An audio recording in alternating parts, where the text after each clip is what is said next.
औज़ु बिल्लाहि मिनश शैतानिर रजीम बिस्मिल्लाहिर रहमानिर रहीम सुब्हान रब्बिक रब्बिल इज़्ज़ति अम्मा यसिफून व सलामुन अलल मुरसलीन वल्हम्दुलिल्लाहि रब्बिल आलमीन। सो अल्लाह ताला की हम्द व सना के बाद, dear aspirants, this is Asif Shahzad. So today our second lecture for the preparation of lecturer education, headmaster and administration and subject specialist. So dear aspirants, जैसा कि आप जानते हैं कि हमने हमारा जो 5 चैप्टर है एजुकेशनल साइकोलॉजी उसको स्टार्ट किया हुआ है। तो प्रीवियस में हमने साइकोलॉजी के जो डिफरेंट स्कॉलर्स हैं उनके रिगार्डिंग इसकी डेफिनेशन को देखा है, और इनिशियल स्टेज पे साइकोलॉजी को देखा है, मिडिल लेवल पे, और फिर जो करेंटली उसकी जो डेफिनेशन चल रही है उसको भी हमने स्टडी किया है। तो आज हमारा जो मेन टॉपिक ऑफ डिस्कशन है वो हमारा फर्स्ट स्कूल ऑफ थॉट है, स्ट्रक्चरलिज्म स्कूल ऑफ थॉट जिसको हम कहते हैं। तो इसको आज इंशाल्लाह हम स्टडी करेंगे, ठीक है। तो सबसे पहले अगर मैं आपको स्कूल ऑफ थॉट के बारे में बताना चाहूँ तो स्कूल ऑफ थॉट जो है ये बेसिकली यानी कि जब डिफरेंट स्कॉलर एक ही पॉइंट के ऊपर, एक ही नुक्ता नज़र के ऊपर मुतफिक हो जाए तो उसको क्या कहा जाता है, स्कूल ऑफ थॉट कहा जाता है, ठीक है।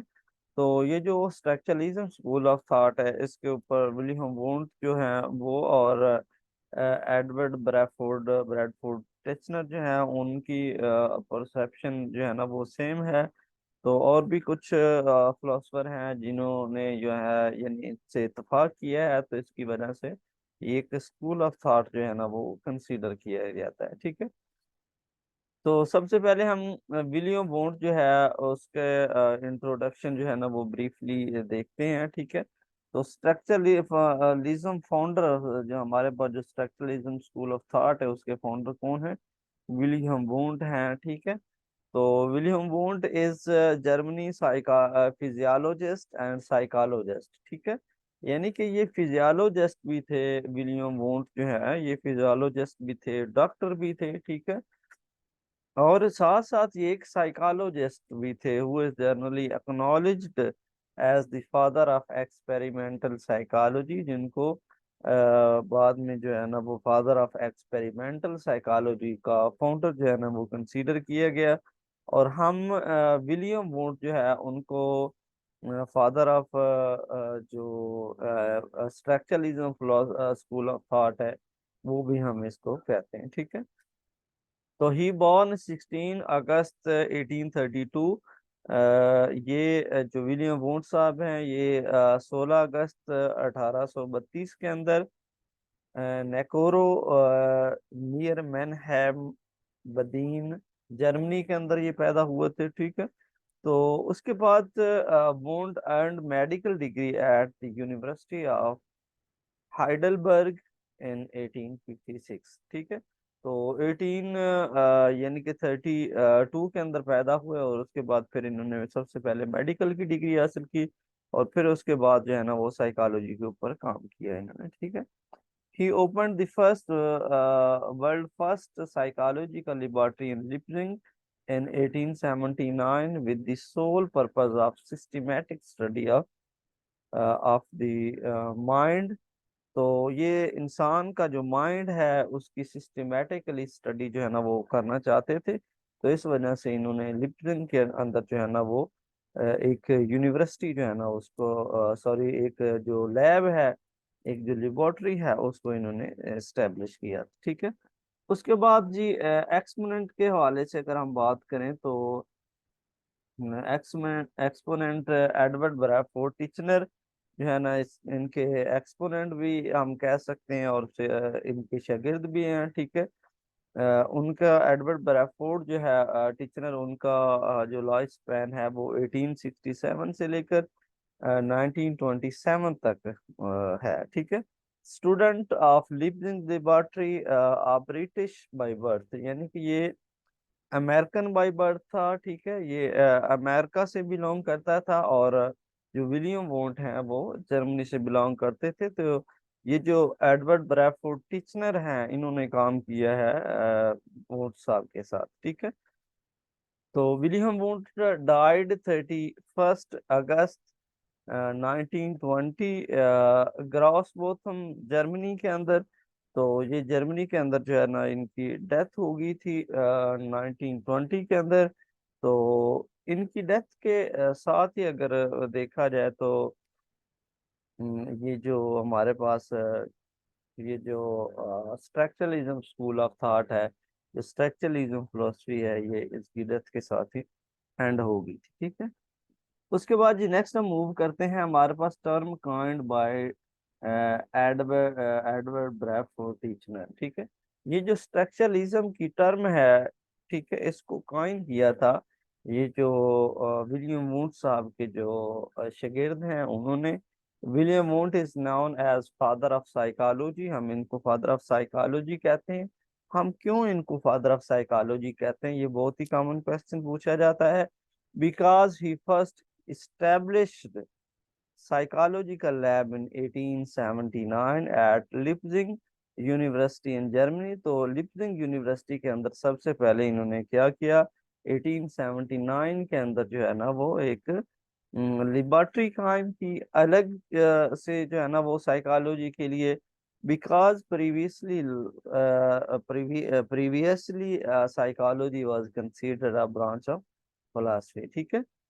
यानी कि 1879 से पहले पहले जो हमारे पास साइकोलॉजी है वो फिलॉसफी का पार्ट हुआ करती थी। तो सबसे पहले विलियम वुड साहब जो है उन्होंने ये जो साइकोलॉजी है उसको एक अलग सब्जेक्ट के तौर पर, अलग ब्रांच ऑफ नॉलेज के बेस के ऊपर उन्होंने एक अलग जो है ना यानी कि ब्रांच ऑफ नॉलेज जो है ना वो दिया। यानी जो साइकोलॉजी है उसको फिलॉसफी से अलग किया 1879 के अंदर। तो जिसकी वजह से हम इसको, जो विलियम वुड साहब है, इनको हम क्या कहते हैं, फादर ऑफ साइकोलॉजी कहते हैं। ठीक है।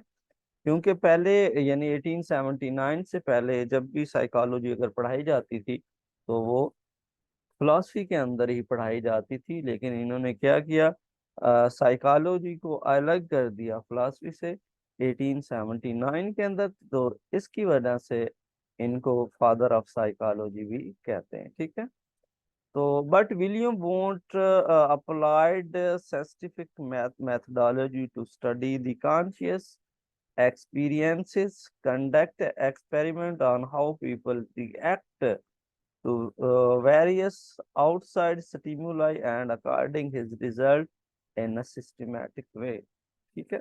तो इसके ऊपर जो हमारे पास विलियम वोंट साहब हैं उन्होंने क्या किया कि साइंटिफिक मेथडोलॉजी जो है ना वो अप्लाई की, साइंटिफिक मेथड यूज किए कि एक इंसान जो है जब वो कॉन्शियसली कुछ एक्सपेरिमेंट करता है, कुछ एक्टिविटी परफॉर्म करता है, तो वो डिफरेंट सिचुएशन के अंदर कैसे डिफरेंटली जो है ना वो बिहेव करता है। जब उसको यानी कि डिफरेंट स्टिमुलस दिए जाते हैं तो वो डिफरेंटली कैसे बिहेव करता है। तो इस वजह से इन्होंने एक सिस्टमैटिक तरीके से जो है ना वो यानी कि जो माइंड है उसको स्टडी करना चाहा। ठीक है। तो हमारे पास ये जो हमारे पास जो आता है, जो स्ट्रक्चरलिज्म स्कूल ऑफ थॉट, इसके अंदर कुछ मेन और बेसिक इंपॉर्टेंट टर्म्स हैं, उनके बारे में बात कर लेते हैं। हो सकता है आपके नॉलेज में ये ना हो, तो हम देख लेते हैं कि ब्रेन और माइंड में जो है ना वो क्या फर्क है। ठीक है। तो क्योंकि माइंड को जो है ना वो अंडरस्टैंड करना बहुत ज्यादा जरूरी है, क्योंकि माइंड के बारे में स्ट्रक्चरलिज्म स्कूल ऑफ थॉट के बारे में थॉट के अंदर बात की जा रही है। तो इस वजह से जो माइंड है उसको अंडरस्टैंड करना बहुत ज्यादा जरूरी। So brain belong to physical existence, we can say it is like hardware of computer. ठीक है। यानी कि इंसान की बॉडी के अंदर जो यानी कि हेड का पोर्शन है जो फिजिकली एग्जिस्ट करता है, जिसकी एक प्रॉपर शेप है, जिसका एक प्रॉपर वजन है, जो वेट है, तो उसको हम क्या कहते हैं, ब्रेन कहते हैं। यानी जो चीज हमें नजर आती है, जिसको हम टच कर सकते हैं, वो क्या है, ब्रेन कहलाती है। ठीक है। तो माइंड जो है, mind belong to function of mind. ठीक है। Mind belong to function of brain, के माइंड जो है ये फंक्शन किसके फंक्शन के साथ रिलेट करता है, ये ब्रेन के फंक्शन के साथ जो है ना इसको हम रिलेट कर सकते हैं, क्योंकि माइंड जो होता है उसको हम देख नहीं सकते, उसको हम फील कर सकते हैं, उसके बारे में हम थिंक कर सकते हैं। ठीक है, तो ये जो हमारा ब्रेन होता है ये हार्डवेयर होता है, और जो माइंड हमारा होता है वो सॉफ्टवेयर होता है। माइंड में देखा जाता है कि कैसे इंसान का ब्रेन जो है ना वो फंक्शन करता है, कैसे वो काम करता है। ठीक है, तो माइंड के अंदर हमारे पास जो थॉट प्रोसेस आ जाता है, थिंकिंग आ जाता है, थिंकिंग एबिलिटी आ जाता है, थिंकिंग पोटेंशियल आ जाता है, फीलिंग आ जाता है, थॉट आ जाता है, attitude, behaviour, cognition, Meta cognition, intellectual, critical thinking, creativity, conscious, unconscious, सब कॉन्शियस, ये सारी चीजें हमारे माइंड के अंदर जो है ना वो आ जाती हैं। ठीक है, मतलब ये है कि हमारा जो फिजिकली चीज सर के अंदर मौजूद है उसको हम क्या कहते हैं, उसको हम ब्रेन कहते हैं। और जो लॉजिकली चीज मौजूद है, जो जिसका ताल्लुक फीलिंग के साथ है, थिंकिंग के साथ है, थॉट के साथ है, क्रिएटिविटी के साथ है, वो हमारा क्या है, वो हमारा माइंड है। ठीक है, तो स्ट्रक्चरलिज्म के बारे में ब्रीफली हम बात कर लेते हैं। Structuralism answer the question what is the structure of mind. ठीक है, स्ट्रक्चरलिज्म जो स्कूल ऑफ थॉट है इसमें हम माइंड की बात करते हैं, जो हमारा ऑब्स्ट्रैक्ट, जिसको हम सॉफ्टवेयर कहते हैं, उसके बारे में बात करता है, ब्रेन के बारे में बात नहीं करता। बल्कि ये कहता है कि हमारा माइंड जो है वो डिफरेंट सिचुएशंस में कैसे काम करता है, या इसका स्ट्रक्चर क्या है, इसका फॉर्मेट क्या है, इसका जो मैप है वो क्या है, उसके बारे में बात करता है। Structuralism answer the question what is the structure of mind, कि इंसान का जो माइंड है उसका स्ट्रक्चर क्या है, उसका फॉर्मेट क्या है, उसके बारे में बात करता है। लेकिन जो फंक्शनलिज्म स्कूल ऑफ थॉट है, functionalism is answer the question how and why function the mind, के माइंड जो होता है इंसान का वो कैसे और क्यों फंक्शन करता है, कैसे काम करता है, कैसे किसी चीज को मेमोराइज करता है, कैसे डिफरेंट चीजों को लेकर जो है ना वो डिफरेंटली रिएक्ट करता है, क्यों रिएक्ट करता है, क्यों थिंक ओवर करता है, क्यों क्रिएटिविटी करता है। तो इन सारे क्वेश्चन के आंसर जो है वो फंक्शनलिज्म स्कूल ऑफ थॉट जो है वो प्रोवाइड करती है। ठीक है, तो इसके बाद जी नेक्स्ट हम देख लेते हैं की कॉन्सेप्ट। तो ये जो हमारे पास फंक्शनलिज्म स्कूल ऑफ थॉट है, इसके की कॉन्सेप्ट है, उनके बारे में बात कर लेते हैं। तो मैंने आपको बताया कि ये हमारा फर्स्ट स्कूल ऑफ थॉट है, इसकी वजह से हम इसको क्या कहते हैं, ओल्डेस्ट स्कूल ऑफ थॉट भी हम इसको कहते हैं, क्योंकि सबसे पहले इसको लॉन्च किया गया, उसके बाद फिर फंक्शनलिज्म, फिर साइको एनालिसिस, फिर ऐसे मूव करता रहा। ये तकरीबन हमारे पास 9 या 8 के राउंड अबाउट जो है वो स्कूल ऑफ थॉट है। इंशाल्लाह हम वन बाई वन सबको करेंगे। ठीक है, तो सेकंड पॉइंट ये है कि analysis of the components of consciousness, यानी study of human mind, its structured and experience. तो हमारे पास जो फंक्शन सॉरी स्ट्रक्चरलिज्म है वो क्या कहती है, वो क्या करती है, वो इंसान का जो माइंड है, इंसान का जो कॉन्शियसनेस है, ठीक है, उसको क्या करता है, कंपोनेंट में डिवाइड करता है, उसको छोटे छोटे पार्ट्स में डिवाइड करता है, छोटे छोटे एलिमेंट्स में डिवाइड करता है। ठीक है, study of human mind, its structure and experience, यानी इंसान का जो माइंड है, जो एक्सपीरियंस वो करता है, जो एक्सपेरिमेंट करता है, उसको क्या करता है, छोटे छोटे पार्ट्स में डिवाइड करके उनको अंडरस्टैंड करने की कोशिश करता है। ठीक है, तो थर्ड नंबर पे देखें, breaking down mental process into most basic components. तो जो मेंटल प्रोसेस है, जो कॉन्शियसनेस प्रोसेस है, उसको क्या करता है, छोटे छोटे पार्ट्स के अंदर जो है ना वो डिवाइड करना चाहता है। ठीक है, तो उसके बाद ये फोर्थ नंबर पे nature and structure of mind shape personality and learning. ये क्या करता है कि इंसान का जो माइंड है, उसकी जो पर्सनैलिटी है, उसकी जो लर्निंग है, उसका जो नेचर है, उसके जो स्ट्रक्चर है, इनके ऊपर फोकस करता है।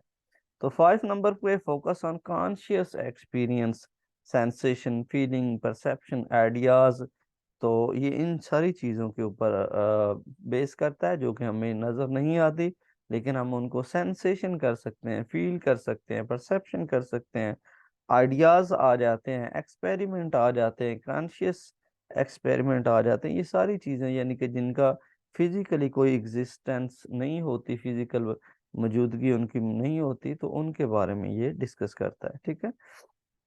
उसके बाद जी नेक्स्ट पॉइंट हमारे पास analysis of these conscious component was suppose the structure of mind, यानी कि ये इंसान का जो कॉन्शियसनेस, जो कॉन्शियस स्टेट ऑफ माइंड है, उसके स्ट्रक्चर के ऊपर बात करता है, ठीक है। तो इसकी मैथ इसके लिए हमारे पास ये जो विलियम वोंड साहब हैं, इन्होंने इंसान के माइंड और मेंटालिटी के स्ट्रक्चर को ऑब्जर्व करने के लिए इन्होंने इंट्रोस्पेक्शन मेथड जो है ना वो यूज़ किया। मेथड जो है observation method was use, criticism यानी कि ऑब्जर्वेशन जो मेथड है उसको भी इन्होंने यूज़ किया।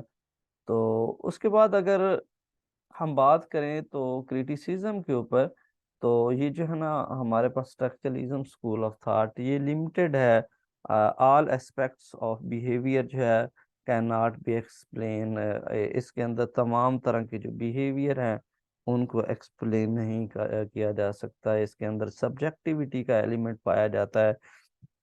आप देखें इंट्रोस्पेक्शन मेथड के बारे में हम बात करें तो ये बेसिकली इसको हम मुताले बातिन भी कहते हैं। ये किसी भी इंडिविजुअल का जो इंटरनल मुतालिया है कि इंट्रोस्पेक्शन का मतलब होता है अंदर झांकना। आप किसी के इंटरनल में जो चीज़ें हैं उनको बाहर लेकर आना चाहते हैं, तो इसको हम इंट्रोस्पेक्शन मेथड जो है ना वो कहते हैं, ठीक है। तो आप देखें कि हर इंसान जो है ना वो डिफरेंट जो है ना वो सोचता है कुछ चीज़ों के बारे में। तो अगर हम किसी स्टूडेंट का जो इंट्रोस्पेक्शन है वो करना चाह रहे हैं, मुताले बातिन करना चाह रहे हैं, तो इंटरव्यू हमारे जो है ना ये भी इंट्रोस्पेक्शन मेथड के अंदर ही आ जाते हैं, ठीक है। तो सम टाइम जब भी कोई हमारे से क्वेश्चन पूछता है तो हम अपनी जो डीमेरिट्स होती हैं, जो ड्रॉबैक्स होते हैं उनको हाइड कर लेते हैं, उनको किसी से शेयर नहीं करते। तो इसकी वजह से इसमें कहीं न कहीं सब्जेक्टिविटी का एलिमेंट पाया जाता है। ये 100% एक्यूरेट नहीं है, इसमें कहीं न कहीं लिमिटेशंस मौजूद हैं। इसमें हम इंसान की जो फीलिंग है और जो परसेप्शन है, उनको स्टडी नहीं कर सकते, क्योंकि जो इंसान किसी मोमेंट में कुछ सोच रहा होता है और किसी मोमेंट में कुछ सोच रहा होता है, इसकी वजह से इंसान की फीलिंग और इंसान की जो थिंकिंग है उसको हम अच्छे तरीके से एनालाइज नहीं कर सकते। और ये इंट्रोस्पेक्शन मेथड की कुछ ड्रॉबैक थी जो मैंने आपसे शेयर की हैं। उसके बाद जी नेक्स्ट हम बात करें William wound said man is conscious animal, ठीक है। ये चीज पॉइंट आपने माइंड में रखने हैं कि विलियम वुंड साहब जो है उन्होंने कहा कि मैन जो है वो एक कॉन्शियस एनिमल है। Aristotle said man is social animal, ठीक है। यानी कि मैन जो है वो सोशल एनिमल है, ये अरिस्टोटल की परसेप्शन है। और विलियम वुंड साहब जो है उन्होंने कहा कि मैन जो है वो एक कॉन्शियस एनिमल है, ठीक है। ये थ्री स्टेट ऑफ माइंड है। इंशाल्लाह नेक्स्ट हमारा जो लेक्चर साइको एनालिसिस के बारे में होगा उसमें मैं आपको डिटेल से इनके बारे में बताऊंगा। ये थ्री स्टेजेस हैं, कॉन्शियस, अनकॉन्शियस एंड सबकॉन्शियस। तो कॉन्शियस का मतलब होता है जिनके बारे में आप ऑलरेडी अवेयर होते हैं, आपको पता होता है, आपको इनके बारे में थिंक ओवर करने की ज़रूरत नहीं होती, ठीक है। तो इसके बाद जी नेक्स्ट हम मूव करते हैं, हमारे पास एडवर्ड ब्रैडफोर्ड टिचनर जो है उनका लाइफ स्पैन आ जाता है 1867 से लेकर 1927 तक, 7 तक आ जाता है। He is one of the most famous Wundt's student, he belong to America according to Titchener and structuralism how man conscious could be broke down into smaller parts by using introspection method. तो ये कहते हैं कि हम introspection method जो है उसको use करके इंसान का जो कॉन्शियसनेस माइंड है उसको हम छोटे छोटे पार्ट्स में डिवाइड करके अंडरस्टैंड कर सकते हैं, ठीक है। तो अब व्हाट इज इंट्रोस्पेक्शन मेथड, तो इंट्रोस्पेक्शन मेथड क्या है इसके बारे में भी हम थोड़ी बात कर लेते हैं। Introspection method is use to study the consciousness of mind, यानी इंसान की फीलिंग को, इंसान की थॉट को, इंसान के परसेप्शन को, आइडियाज को, सेंसेशन को स्टडी करने के लिए इंट्रोस्पेक्शन मेथड जो है ना वो यूज किया जाता है। सेकंड पॉइंट है to study the thought process of mind, यानी माइंड की जो थॉट प्रोसेस है उसको स्टडी करने के लिए भी इंट्रोस्पेक्शन यूज मेथड यूज किया जा सकता है कि इंसान के माइंड में क्या चल रहा है, वो क्या सोच रहा है, क्या परसेप्शन है, क्या आइडिया रखता है। तो थर्ड नंबर पे ये आता है to internal study of human behaviour, यानी कि हम इंसान का जो बिहेवियर है उसको इंटरनली हम स्टडी करना चाह रहे हैं। तो फोर्थ नंबर पे इंट्रोस्पेक्शन मेथड इज अनरिलायबल, ये अनरिलायबल होता है। इसमें यानी कि 100% हम श्योर नहीं होते कि अगला बंदा जो रिस्पोंड कर रहा है वो 100% कर रहा है या फिर कुछ चीज़ें जो है ना वो हमसे छुपा रहा है, ठीक है। लिमिटेड होता है, सब्जेक्टिविटी इसमें मौजूद होती है, ठीक है। उसके बाद जी नेक्स्ट हमारे पास आता है method use in introspection school in structuralism school of thought. तो स्ट्रक्चरलिज्म जो स्कूल ऑफ थॉट है उसके अंदर जो मेथड यूज किए गए उनमें सबसे पहले इंट्रोस्पेक्शन मेथड आ जाता है, स्टिमुलस या स्टिमुलाई मेथड आ जाता है, ऑब्जर्वेशन मेथड आ जाता है। ये सारे मेथड जो है ना वो यूज किए जाते हैं। तो उसके बाद जी downfall of structuralism school of thought उसके बारे में बात कर लेते हैं। Edward Bradford Titchener died in 1927। तो एडवर्ड ब्रैफोर्ड जो है ये एक अमेरिकन साइकोलॉजिस्ट हैं, विलियम वुड साहब के शागिर्द हैं। तो उन्होंने अमेरिका के अंदर जो है ना आकर इसके ऊपर बहुत काम किया स्ट्रक्चरलिज्म स्कूल ऑफ थॉट के अंदर। तो 1927 के अंदर उनकी डेथ हो गई थी। And structuralism is also died with him. तो स्ट्रक्चरलिज्म जो फिलॉसफी है, जो स्ट्रक्चरलिज्म स्कूल ऑफ थॉट है, वो भी एडवर्ड ब्रैफोर्ड टीचर के साथ ही उसकी भी डेथ हो गई थी, क्योंकि इसके बाद फर्दर किसी बंदे ने इसके ऊपर काम नहीं किया। Because after teacher no one person could work on it. तो उसके बाद किसी भी बंदे ने काम की नहीं किया, इसकी वजह से ये जो स्ट्रक्चरलिज्म फिलोसफी है, जो स्ट्रक्चरलिज्म स्कूल ऑफ थॉट है, ये यहाँ पे ही एंड होता है, ठीक है। तो हमने जी हमारा जो फर्स्ट स्कूल ऑफ थॉट है इसको स्टडी करने की कोशिश की है। आई होप सो कि आपको अंडरस्टैंडिंग हो चुकी होगी। फिर भी अगर आपका कोई क्वेश्चन हो, कोई क्वेरी हो, तो वो आप डाउट बॉक्स में पूछ सकते हैं। अपना ख्याल रखें आप। अल्लाह हाफिज़, फी अमान अल्लाह।